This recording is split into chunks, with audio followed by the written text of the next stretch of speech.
Welcome to Issues That Matter.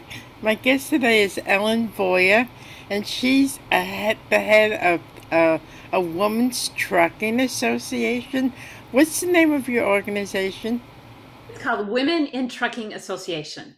So we'll talk about trucking and women in general, and the effects of COVID over the past couple of years on the trucking industry.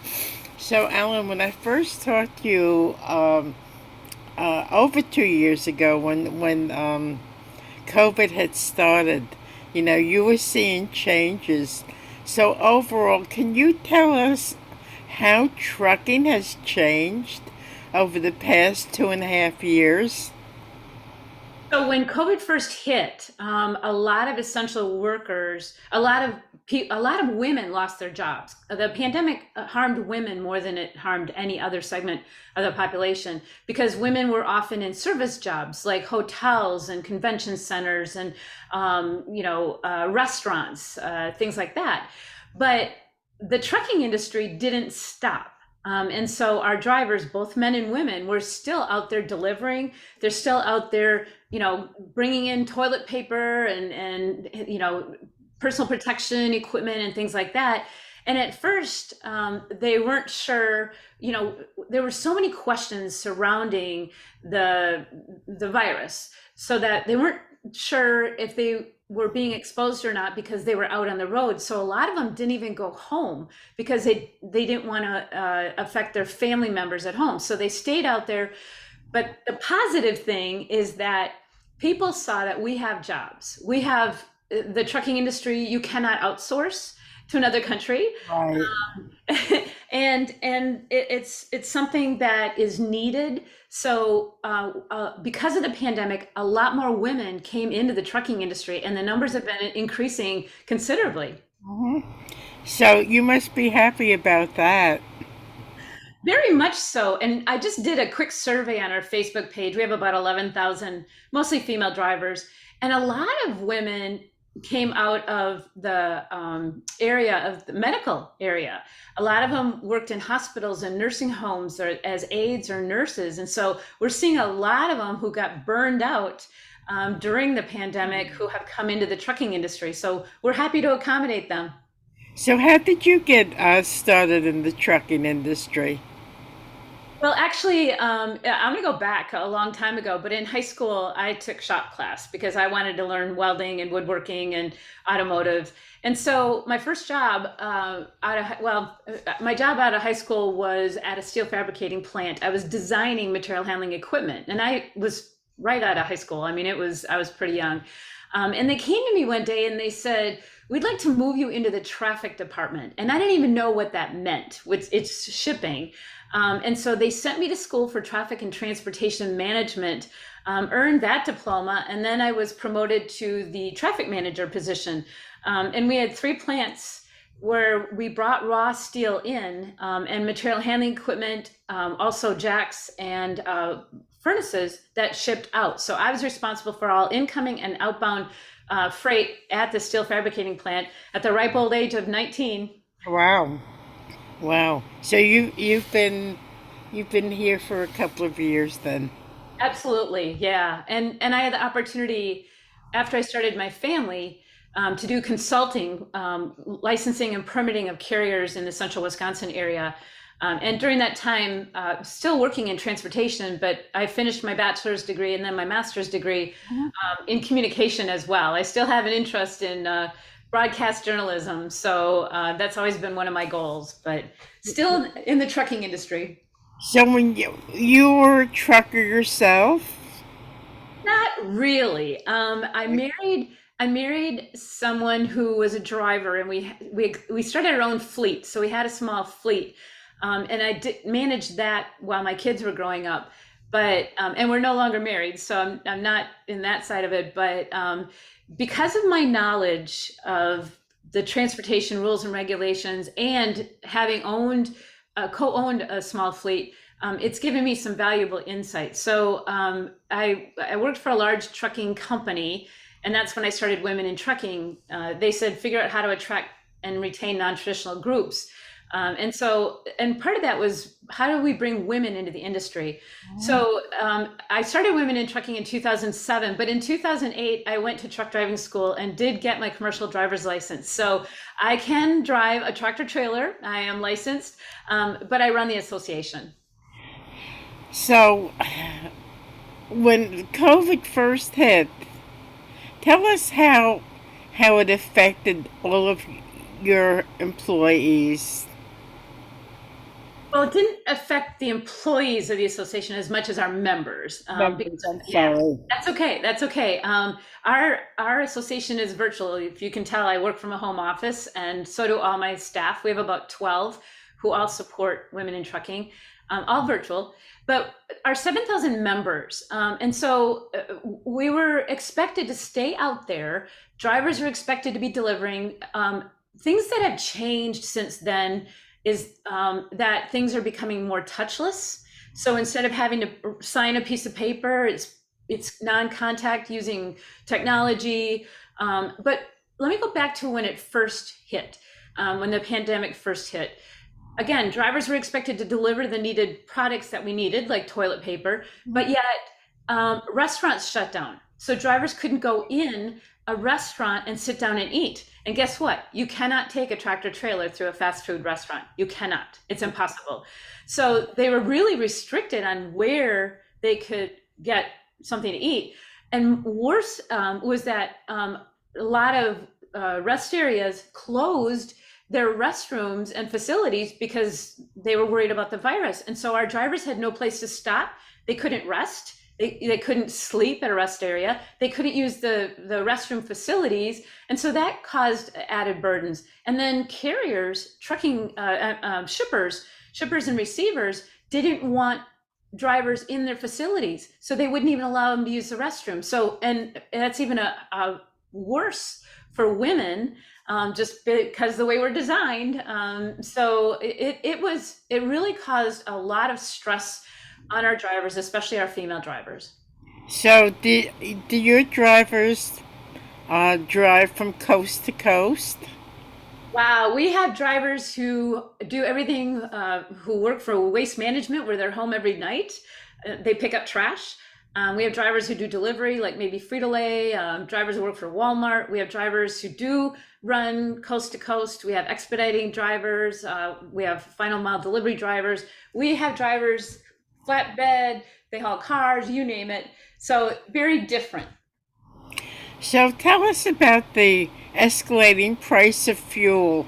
Has that affected the truckers at all? Absolutely, especially our drivers who own their own trucks. If they're a company driver, then the company has to absorb that, and the company has what they call a fuel surcharge, and it's based on the average price of diesel, and so they can add a surcharge. The good companies will give that surcharge to the driver, especially if they're an owner operator. We're having to adapt. Put it that way. It's not easy. Hmm. So, over the course of COVID, the price of you use diesel fuel, right? That's Absolutely. Yes. it's my understanding. I could be wrong, but that's like $7 a gallon, isn't it? Well, it depends on where it is in the country, but diesel fuel, ironically enough, is a byproduct of gasoline, so it should be less, but it's higher because of the demand. And so diesel fuel is higher than gasoline right now in some parts of the country. Right, it did drop a little, so we're talking $5 here in Wisconsin, between 5 and 6. But another component is something called DEF, that's diesel emission fluid. And that has been restricted because a lot of it comes from a fertilizer, and a lot of it comes from China and the Ukraine. And so because of some import restrictions, that the price of DEF, which is an emissions fluid that keeps the skies clean, our air clean, that has been driven up dramatically as well. So diesel fuel, and then the DEF, and then it's just been rough. I remember when COVID first started, one of the things that was pretty scarce in the market was toilet paper. So the women and men that you work with, they've had to work with scarcity, right? How's that affecting their jobs? Well, it's affected the jobs in a positive way. One driver said that he actually was delivering to a big box store and he had a load of toilet paper, and people clapped when he got there. Hmm. And so, but the positive part, Cynthia, is that the non-trucking public is seeing the value our industry brings to them personally. So they're seeing, instead of just looking at a truck out on the road and thinking, you know, it's in the way or whatever. Now they're looking at the truck and going, oh, that could be my toilet paper, or that could be my infant formula, Hmm.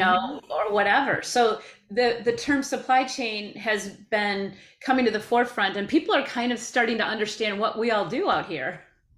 So, uh, how has the morale been for all of your members over the past 2.5 years? It's been a rough 2.5 years. Well, the morale is, at first it was tough because they didn't have access to, like I said, the restaurants and the restrooms and things like that. But once people started realizing the value of supply chain, they felt a little bit like essential workers and heroes.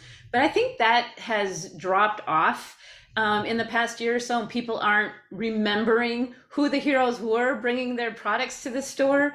So, I mean, part of what we do at Women in Trucking is we tell stories.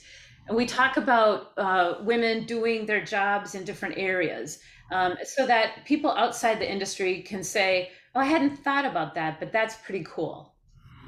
So, what's the average day like, or 2 days or 3 days, for someone who's going cross country? What's that like in the age of COVID?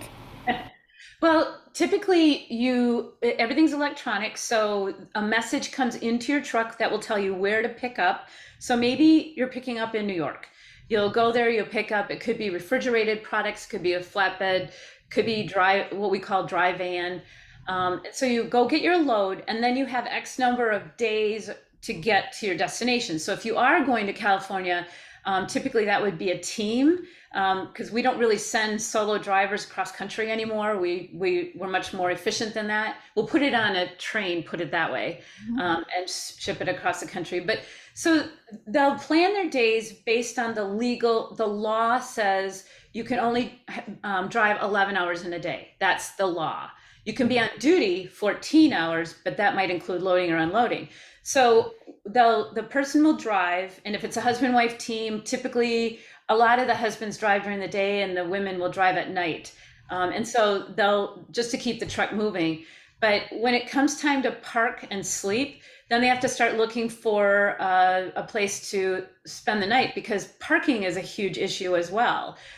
Between the truck stops filling up at 4 o'clock in the afternoon, the waysides, rest areas filling up, parking is a huge problem. So they'll start looking for parking, spend the night, get up next morning and head off again, maybe stop at a truck stop to shower and eat and refuel their truck, but then just keep moving. Those wheels got to keep moving. So, there's all kinds of variants, and I was struck. I myself was, uh, st- I got the last one a couple of weeks ago. So, how is business? I mean, is it slowing down? Is it picking up? Is it normal? What's normal to you guys? um, well, the trucking industry is very cyclical. It depends on what you're hauling. So, let's take a private fleet like Walmart. Their big push is the fall before Christmas, right? So those drivers are working really hard, and they plan on, they'll take time off maybe in the summer or spring or maybe in January. But for others, like hauling grain, that's a summer role. So it really depends on what you're hauling. But our industry is not stopping. And we need drivers. We have a huge need for drivers, and especially female drivers, because women make up, we just did our WIT index and we found out that women make up now about 13% of all professional drivers. So we need more female drivers, because we need drivers for any reason, but also the American Transportation Research Institute found that male commercial drivers were 20% more likely to be involved in a crash in every statistically significant area. And that means at night, at intersection curves, things like that. So we know that female drivers are risk averse, which means they're safer drivers. So we need more women. Companies tell me that women are often better with the customers, better with the equipment, better with paperwork. And that's just anecdotal, but women make wonderful professional drivers. And guess what? They make the same amount of money as a man because you're paid either by the mile or by the hour or by the load. There's no pay discrepancy in the trucking industry. So, uh, for people listening out there who might be interested in trucking, what's the average pay for a woman to get into trucking? Well, starting out, first of all, I got my CDL in 3 weeks, so you can get your commercial driver's license. And I would say visit our website, womenintrucking.org, to find out what schools you should go to and who can fund it. We also have a scholarship foundation that will help pay for commercial driver's licenses. So starting out, typically you're going to go to a large carrier because they're self-insured. And so starting wages right now, 47 to 53,000 annually. But some of the fleets that require some experience, Walmart just announced that their starting rate is, I think it was 110 starting rate.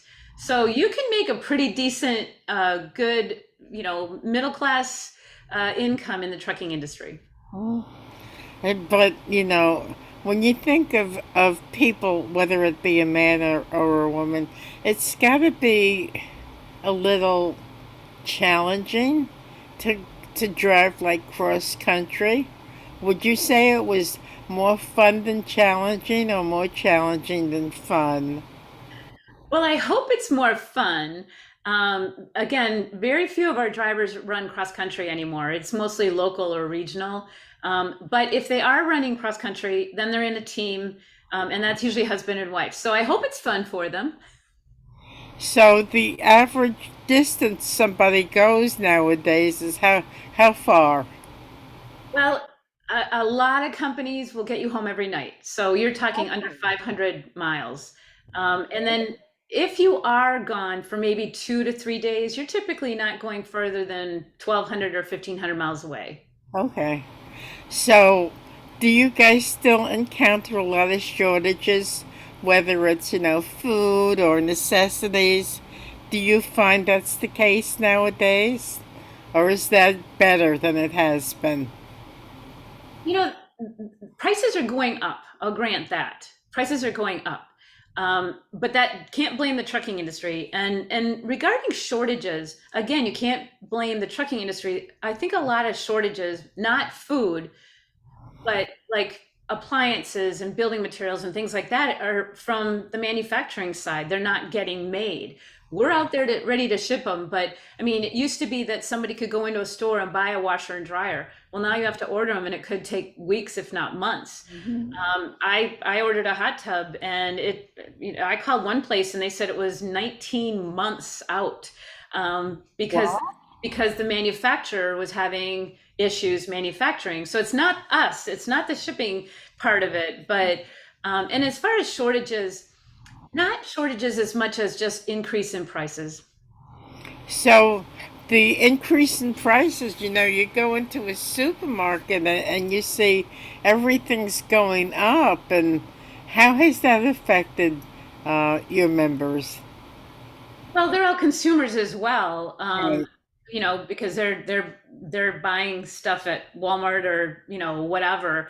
So it's affecting our members as well. It's affecting everyone. Mhm. Um, but I just have to say that prices are going to continue to go up. They are as long as there's, I mean, everything from import restrictions from other countries to fertilizer issues, and diesel prices going up affect farmers and truck drivers. And so diesel prices, if they're going to continue, if diesel prices continue to go up, then the price of everything is going to continue to go up. Hmm. So, like you and me and everybody else, it was such a shock to wake up one morning and all of a sudden seeing everything closed down.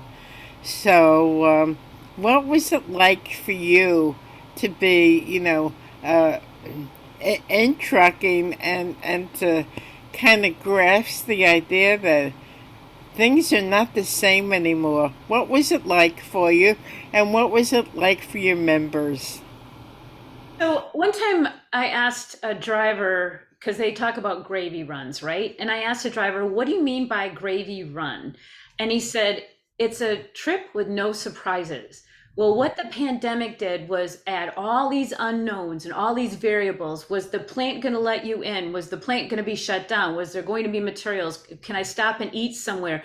What about the fuel situation? What about parking? So what the pandemic did is made everyone have to deal with so many unknowns, and that's hard for the trucking industry because you're expected to pick up your load, get to where you're going, and get it delivered. And even the weather issues that we're having, tornadoes and well snowstorms and things like that affect our drivers dramatically, and areas of protest. We had drivers who refused to go to some areas to deliver because they were worried that they would get caught in a protest. So many things over the past 2 years have affected our members in such a way, but they all bounce back, and they're all, they're like ready to tackle this, as long as we can get rid of some of the unknowns. Mhm. Do you think that the average person is unaware of um, the life of a trucker? I do. And I like that question because so many people, when I was married to an owner operator, and he would be away from home for a long time, and that was years ago, but people just assumed that we didn't have a good marriage, which wasn't the case, or that he was cheating, which wasn't the case, or that he didn't want to come home. He was being a good father, he was earning a good living, talking to our kids, and so people have this idea of what the trucking industry is like. And it's not easy. I can tell you, it's not easy.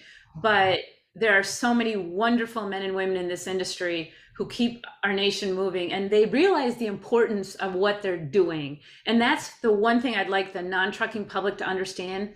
Without us, America stops. Everything that you touch, everything in my office and in your office, Cynthia, came on a truck at some point. Even if it was on a ship or a train or a plane, it still came on a truck. So we're a very vital part of the economy. So, do you anticipate more changes over the course of you know I don't think COVID's going to go away anytime soon. So, do you anticipate your industry to keep changing? The biggest changes in our industry is the use of technology. So, like I mentioned, contactless delivery. You're going to see more safety features on the trucks. You're going to see more anti-collision, anti-rollover. You're going to see lane departure warnings. You're going to see more cameras on the trucks. You're going to see a lot of changes to remove driver error from the tractor trailer. So that means the job is safer, the roads are safer, the motoring public is safer, and our drivers are safer. So when you hear about autonomous vehicles or driverless trucks, you're not going to see them used in a common way in my lifetime, but you are going to see them pushing them in certain areas, like maybe out west, where the roads are straight and, less traffic. But they're working hard to make autonomous vehicles, more prevalent. And also, you and I talked a little bit about electric vehicles. Um, Mhm. you're seeing a lot more alternative fuels, especially with the price of diesel fuel. Our industry is working hard to implement electric vehicles in local and regional areas. So maybe that would be like a Frito-Lay that that goes out just during the day and comes back at night so they can plug in. Right Mhm. now, it's not. You can't use electric vehicles for our over-the-road drivers because there aren't enough stations to plug in and recharge. So you're not going to see that in the majority of the trucking industry, but certainly in the local and regional applications, you're going to see a lot more electric vehicles. People are definitely not self-sufficient. They rely on you guys. And I think over the course of time, whether it be 6 months or a year, I think you guys are going to continue to evolve and change and deal with what's going on. So I would love to have you back and tell everybody what changes are being made in the trucking industry and how that's going to affect people in this country, you know, primarily. So, would you be interested in something like that? Absolutely, Cynthia. I would love that. Thank you. So, you've been listening to, I'm sorry, uh, I'm so sorry. Help me out here. I'm Ellen Voie. Ellen Voyer, and this is Issues That Matter. So if you like this show, please subscribe to my YouTube channel. Ellen, I'm sorry I forgot your That's name, fine. but I'm sure that we'll talk again. Thank you, everybody, for listening and watching. And Ellen, thank you. Have a great day. You too, Cynthia.